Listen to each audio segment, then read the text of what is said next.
Bismillahirrahmanirrahim. Alhamdulillahi rabbil alamin.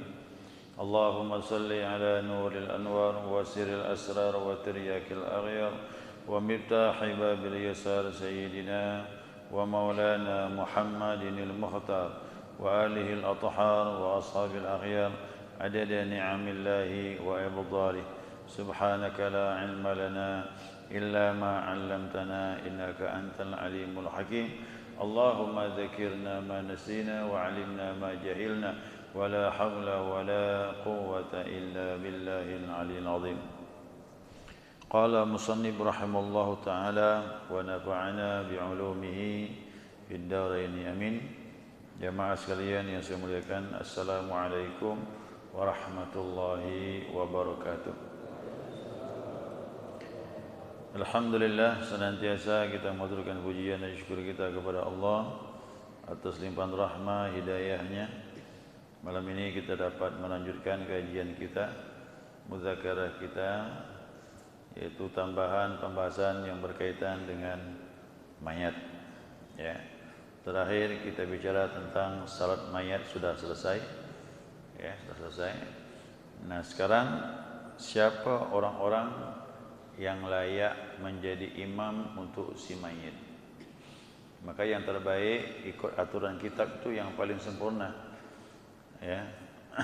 Nah, kita lihat di sini, wa yuqaddamu fil amamati fi salatil mayyit. Maka didahulukanlah dalam mengimami salat mayit itu walau imra'atan, sekalipun mayatnya perempuan. Laki-laki atau perempuan mayitnya, ada orang-orang yang lebih layak jadi imam atau didahulukan. Ya, hikmahnya apa? Supaya ijabah doa itu lebih dekat. Makanya mayit itu ukurannya orang yang paling dekat dalam masalah nasab dan kasih sayang. Nah, yang jadi imam itu seharusnya begitu. Ya. Nah, kita lihat di sini, didahulukanlah dalam imam ini salat jenazah itu walaupun mayatnya perempuan, abun au naibuhu. Yang pertama bapak. Ingat ya, bukan anak, bapak yang didahulukan untuk mensalatkan mayat. Ini mayat meninggal. Ya, dia punya bapak, punya anak, punya kakek. Bapaknya yang lebih berhak mengimaminya itu. Bukan anak. Ya, walaupun bapaknya sudah uzur, tapi masih dia pikirnya masih bagus, masih sehat, agamanya masih kuat. Nah, ini si mayat punya anak, punya bapak, punya kakek. Maka bapak lebih didahulukan, bukan anak. Walaupun anaknya termasuk anak yang saleh. Nah, bapaknya taat, anak saleh, ya sama. Kan ahli ibadah. Ya, takkan Pak nyebut bapak yang saleh. Kalau udah taat ibadah sampai ada umur, ya, orang baik lah. Ya kan? Nah, jadi lihat situ, apa rahasianya nih? Kenapa tidak anak didahulukan? Kenapa orang tuanya? Pertanyaannya, tolong jawab jemaah. Mana lebih sayang? Bapak kepada anak atau anak kepada bapak? Hah? Nah, makanya doa bapa tanpa pemberi lebih bersih daripada doa anak kepada orang tua. Orang tua kan begitu, sama anak buat dia rela berkorban walaupun tak dibalas sama anak. Nah, itu orang tua itu. Maka doa dia lebih ikhlas kepada anak kalau anak yang meninggal. Nah, ya. Ingat ya urutannya, bapak dulu. Kemudian au naibuhu, kemudian yang keduanya wakilnya, orang yang ditunjuknya. Siapa? Dia lebih berhak. Ini mayat meninggal. Dia punya bapak. Bapaknya menunjuk siapa yang dikehendaki, itu lebih kuat. Walaupun dia tidak menjadi imam, tapi dia menunjuk seseorang. Kenapa? Dia punya wewenang penuh, kerana yang meninggal anak. Karena Nabi pernah berkata kepada seorang laki-laki, anta wa maluka li abik, diri kau dan harta kau tu milik ayah kau. Begitu kata Nabi SAW. Kan dulu kan ada kisahnya tuh. Yang cerita laki-laki ini berangkat, si bapak minjam duit. Di rumah cuma ada istri. Si bapak memaksakanlah, istri tak berani. Ini tak ada amanah dari suami. Aku kan bapaknya, aku sekarang terdesak. Aku terdesak, kalau aku duit aku kembalikan. Dan kalau menunggu anak kau berapa lama waktu akan pulang, dulu kan tidak seperti sekarang. Nah, dengan berat hatilah istri menyerahkan kepada mertuanya tanpa izin suami. Suaminya kembali, ditanya sama istri, uangmu sudah kupinjamkan kepada ayahmu. Marah suaminya. Bukan minta, itu minjam. Marah suami itu. Akhirnya suaminya pun pergi menghadapi ayahnya. Disitulah dia agak tinggi suaranya. Nampak dia marah, kecewa lah orang tua. Ingat ya orang tua tu, kalau tinggi suara anak, dia mulai terasa tu. Akhirnya si anak mengadu dengan Rasulullah sallallahu alaihi wasallam. Kata Rasulullah, panggillah ayahmu. Apa alasan dia minjam? Kena kejepit hutang, betul-betul perlu, jatuh tempo, uang tidak ada. Mau minjam ke mana lagi kalau bukan kepada anak? Cuman anak ni tak tahu kesulitan orang tua itu. Kalaulah aku ni salah meminjam uangnya ya Rasulullah, untuk kena terdesak yang menggantikan uang orang lain, apalah fungsi kami ini selaku orang tua, kata dia. Itu kalau ada orang tua ngomong gitu susah tu. Dulu dia tertatih-tatih, kami hajar dia berjalan, dia menangis kami beri dia makan. Dia tak berjalan kami bantu dia. Kami besarkan kasih makan. Dia dulu kenyang sebelum kami kenyang. Apa kesalah kalau aku minjam duit dia? Oh gitu. Nangis Nabi. Kata Nabi bilang sama anaknya itu, anta wa maluka li abik, kata Nabi. Diri engkau sama harta kau tu hak orang tua kau sebenarnya, kata Nabi SAW. Makanya ini salat jenazah tu bapa lebih berhak terhadap anak. Kemudian setelah itu orang yang diwakilkannya, ada orang-orang yang dia senanginya, yang dia tahu betul orang tu lebih ikhlas mendoakan anak dia, disuruhnya. Mungkin dari teman dia seorang ulama, disuruh jadi imam, itu hak dia. Nah, kemudian masuk yang ketiga ini. Nah, yang ketiga yaitu Pak Abuhu. Nah, bapak daripada bapaknya siapa? Kakek. Belum anak nih, anak nanti belum.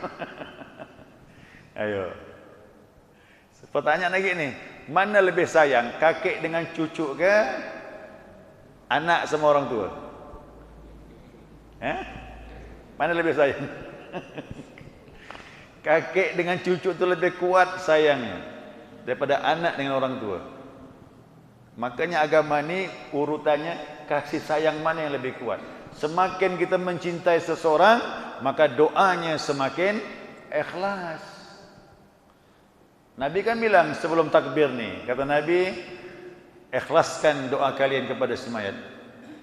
Fa akhlisu doa, kata Nabi, ikhlaskan dalam berdoa. Ikhlas tu ukurnya kasih sayang, semakin kuat kasih sayang semakin ikhlas.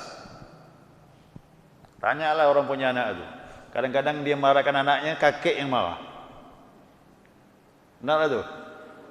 Banyak yang mengeluh gitu. Kita mukul anak kita mengajar, datuknya marah, neneknya marah. Itu sayangnya kakek dengan cucu. Kemudian berikutnya lagi siapa? Summa ibnun, baru anak. Berarti anak urutan berapa tu? Keempat. Yang pertama, ayah si mayat lebih berhak. Yang kedua, orang yang dituju ayahnya. Yang ketiga, kakeknya. Yang keempat, baru anak si mayat. Ya. Jadi kalau umpamanya yang meninggal ni orang tua si mayat tidak ada, apalagi kakeknya kan. Berarti yang ditunjuk pun tak ada. Baru jatuh kepada anak. Di sinilah anak berfungsi sudah. Orang tua mayat tidak ada, kakek si mayat dah meninggal, anaknya ada. Anaklah lebih berhak menjadi imam salat mayit. Anaknya ada 3 orang laki-laki. Lihat yang paling saleh. Yang paling saleh ibadahnya, ilmu agamanya, taatnya, itu didahulukan. Kadang kan anak kan banyak, ada 3, ada 4, ada 5. Orang dulu 12. Orang sekarang ini 3, 2, 1. Hilang 3, tinggal 2. Meninggal 1, tinggal 1. Orang dulu 12 anak. Ya, orang dulu 12 anak. Maka karena anak laki-laki ada 7, ada 5. Lihat mana yang paling saleh, yang paling ibadah, paling taat, dahulukan jadi imam. Kalau seandainya anak tidak ada, wa benuhu, anaknya anak, berarti anaknya anak, cucu lah. Baru jatuh ke cucu. Ya, ini urutan nih, terus urutan. Baru cucu yang layak jadi imam bagi semayat. Nah, kalau cucu tidak ada, tak mengerti dan sebagainya, nah, thumma akhun li abawain, saudara si mayat seayah seibu. Itu jelas hubungannya kuat tuh saudara kandung tuh. Dan saudara kandungnya seayah seibu. Kalau seayah seibu tidak ada, atau dia tak mengerti, tak berani jadi imam kerana tak belajar, baru pindah ke yang berikutnya, yaitu li abin, saudara ayah, satu ayah lain ibu. Kalau biasanya orang begitu, meninggal istri pertama, kahwin istri kedua, yang kedua pun dapat anak. Anak-anaknya ini kan, berarti saudaranya satu ayah lain ibu. Satu ayah lain ibu tidak ada, thumma benuhuma, kemudian anak dari keduanya. Nah, anak dari saudara ayah seayah. Kalau tak ada, anak dari saudara ayah seibu. Sepupu, thumma benuhuma, kemudian anak saudara. Anak saudara seayah. Kalau tak ada, anak saudara, anak saudara seayah seibu. Keponakan. Kalau tidak ada anak saudara seayah seibu, anak saudara seayah. Kalau ini pun tak ada, anak dari saudara seayah seibu. Saya punya saudara saya seayah seibu, anaknya siapa?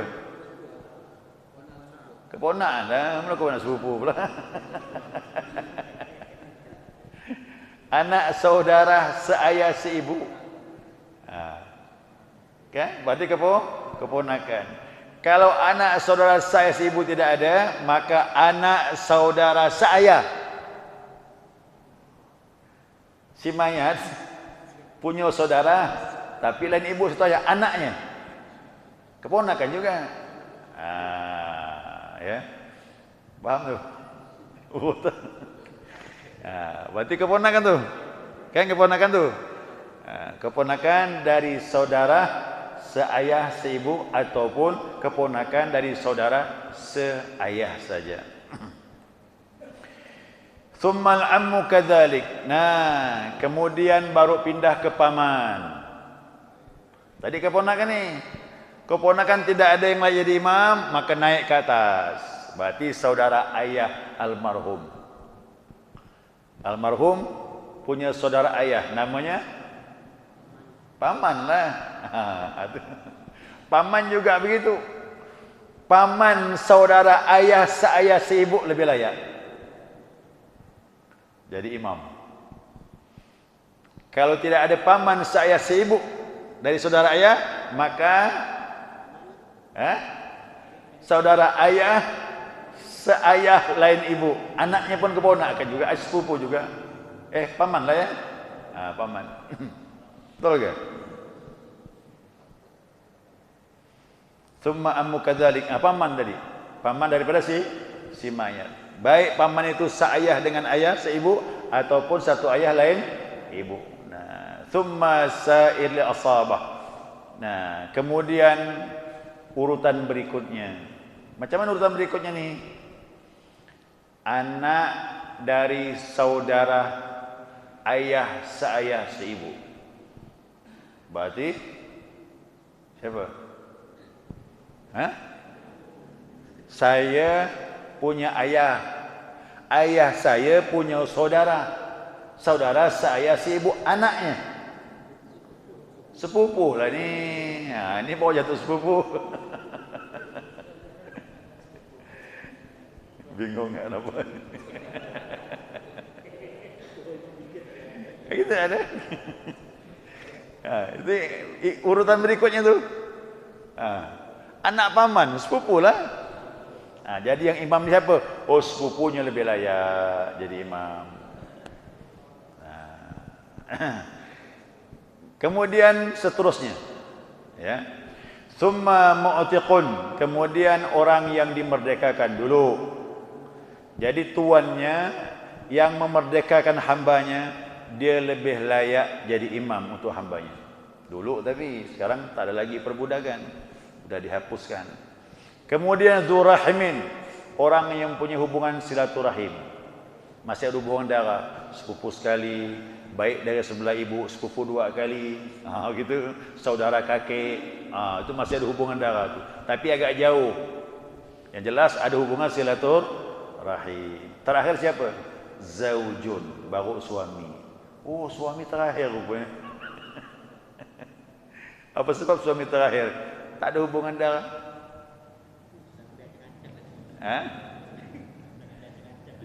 Saya tanya jamaah, suami isteri bisa cerai tak?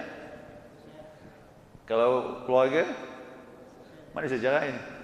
Selama-lama sampai mati itu tetap keluarga lagi. Tapi kalau isteri cerai, putus dah, tak ada hubungan lagi. Kecuali kau dapat anak. Jadi hubungan darah ni kuat, ya, Allah kuat sekali. Baik, itu orang-orang yang layak jadi imam. Nah, jadi kalau seandainya nanti kalau ada orang yang meninggal, tolong jamaah selektif dengan urutan dalam kitab ini, itu lebih afdal. Lebih afdal. Saya dulu waktu abah meninggal, umur saya waktu itu baru tamat sekolah. Tapi udah belajar agama. Umur saya kalau tak salah itu umur 24 lagi. Umur 24 abah meninggal. Ya, saya kerja swasta, ada sempat saya berhenti, saya belajar agama, fokus belajar agama. Guru saya banyaklah membimbing. Begitu abah meninggal, kumpul di masjid ramai, orang-orang alim pun ramai. Nah, termasuk syekh guru saya itu ada datang. Saya berharap dialah jadi imam, orang alim kan. Tapi begitu kita diumumkan salat berjamaah, salat jenazah, berdiri semuanya. Saya didorong ke depan. Itulah pertama kali saya imam salat jenazah. Apa tak grogi kita? Udahlah pertama kali di makmum belakang ni orang-orang alim lagi. Saya mundurlah, tak mampu. Ya Syekh, saya malu. Saya tak bisa jadi imam keduanya. Antum di belakang saya ini mana layak, saya bilang. La, maju kata, taqaddam, maju ke depan kata dia. Qala Rasulullah sallallahu alaihi wasallam. Dibacakannya hadis depan mayat tu. Dibacakannya hadis. Waladun salih yad'u lahu kata dia. Anak yang saleh yang mendoakan orang tuanya kata dia. Itu afdal jadi imam. Aduh, berfikir. Mau tak mau lah, dengan berat hati didoronglah ke depan ni. Grogi kita. Kenapa? Dia melihat urutan dalam kitab ni lah. Kerana saya punya abah dilihat urutan. Orang tua dah meninggal. Abahnya abah saya dah meninggal. Abah meninggal yang 72. 72 tahun abah saya meninggal. Kemudian ayahnya dia udah lama meninggal. Kakeknya apakan lagi?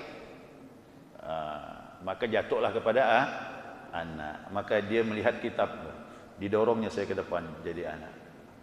Anaklah yang layak. Kenapa? Anak lebih ikhlas dibandingkan orang lain. Tapi orang tua dengan anak lebih kuat lagi.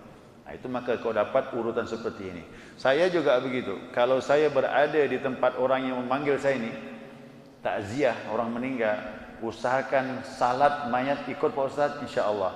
Saya tanya tuh, ada enggak anak almarhum yang mengerti salat jenazah? Yang taat kepada Allah? Ada Pak Ustaz. Dahulukan. Saya beritahu dah. Antum jadi imam, saya doa di belakang. Gitu. Nah, karena dalam salat jenazah pun sudah tak ada doa khusus mayat, maka si anak tu lebih kuat dia doanya. Nah, adapun kita menambah saja doa di belakang. Segitu, saya dahulukan. Kalau sudah salat jenazah, saya panggil. Ada anaknya? Ada. Silakan jadi imam. Nah, kalau mengerti. Kalau dia sudah berserah, dia tak mengerti. Saya tak pernah Pak Ustaz, grogi dan sebagainya seperti ini. Tolonglah Pak Ustaz lah, maju ke depan. Ya, mau tidak mau lah kita maju. Tapi tetap kita tawarkan sesuai urutan dalam kitab ini. Itu yang paling afdal. Nah, itu yang paling afdal. Baik jamaah, itu dulu ya. Adapun syarat berikutnya, waktu tak cukup nih. Ya, nanti kita bahas lagi pertemuan akan datang. Nah, sekaligus saya umumkan jamaah bahwasanya saya ada pengajian buka baru kitab Miftahul Jannah di Serdam. Jamaah kita tu ada berapa orang ikut di sana? Di Serdam, masuk ke dalam tu ada masjid namanya Darun Najah. Sebelah kiri. Darun Najah. Jadi malamnya malam Sabtu. Tapi tidak tiap minggu kerana tidak ada waktu. Dia 2 pekan sekali atau 2 minggu sekali dia. Malam Sabtu ini ada. Malam Sabtu depannya kosong, berikutnya terus begitulah. Dia 2 pekan sekali ketemu. Di Masjid Darun Najah 20 sana. Bisa kita kumpul di sana insya-Allah. Ya. Maka marhum punya wasiat boleh dipertimbangkan. Ya, boleh pertimbangkan, tapi tidak mutlak. Ulama berpendapat hak daripada yang masyarakat mayat tadi sudah disebutkan urutan. Tapi kalau seandainya ada wasiat dari si mayat, dia menunjuk orang tertentu, nanti kalau aku meninggal, kaulah yang mengimami aku. Seandainya begitu, boleh dipertimbangkan, tapi atas restu hak waris orang-orang yang ditunjuk tadi itu, anak, orang tuanya, ya kan, ataupun cucu, semuanya berkumpul setuju tak keberatan, silakan. Karena dua-duanya dapat. Tapi kok diambil voting, mana lebih berhak? Itu lebih berhak. Maka keluarga lebih berhak tadi daripada wasiat si mayat. Ya. Walaupun mayat punya wasiat, tapi keluarga punya hak. Bapa almarhum lebih berhak, anaknya lebih berhak. Kau diambil voting. Tapi yang terbaik dimusyawarahkan. Kalau ahli waris semua setuju, orang yang ditunjuk almarhum, orang yang pun baik, orang yang alim, apa salahnya? Itu dia, apa salahnya? Boleh. Jadi wasiat ini boleh dilaksanakan selama kita mampu melaksanakannya. Tapi kalau wasiatnya di luar kemampuan ahli waris, tak wajib kita mempercayainya dan melaksanakannya. Ya.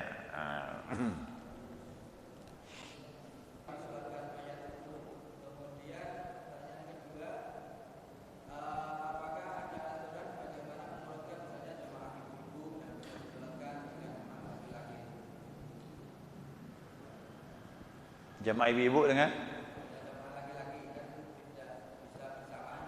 ya. Salat pertama salat selesai bubar, masuk gelombang yang kedua lagi bentuk jamaah. Selesai yang kedua berdoa, tak lama datang rombong lagi 5-6 orang. Salat berapa kali pun boleh. Ya, tak masalah. Nah, kemudian boleh ke perempuan ini salat jenazah? Boleh. Karena salat jenazah ini kan adalah doa. Nah, cuman mengenai saf tetaplah diatur. Perempuan tak boleh berkumpul dengan laki-laki. Dia beri batas di belakang itu. Apalagi ada pembatas seperti ini, tidak masalah, ini aman. Ya, pembatas rendah saja, yang penting terpisah, tidak apa-apa. Apalagi seperti ini, tidak kelihatan sama sekali. Nah, yang penting jangan bercampur safnya. Kalau diatur perempuan di belakang, laki-laki depan, atau sampingan samping kiri terpisah, sah perempuan salat jenazah itu boleh. Ya, tak ada aturan. Nanti masuk kita bahas itu ya. InsyaAllah akan kita bahas itu. mengenai pembentukan safnya, pengulangan salat bagaimana. Orang udah salat jenazah, nanti kan ada salat jenazah di rumah biasa tu. Sampai masjid ikut lagi boleh ke? Nanti kita bahas nanti pertemuan akan datang. Ya, subhanakallahumma wa bihamdika asyhadu an la ilaha illa anta astaghfiruka wa atubu ilaik. Allahumma shalli ala Muhammad. Wassalamualaikum warahmatullahi wabarakatuh.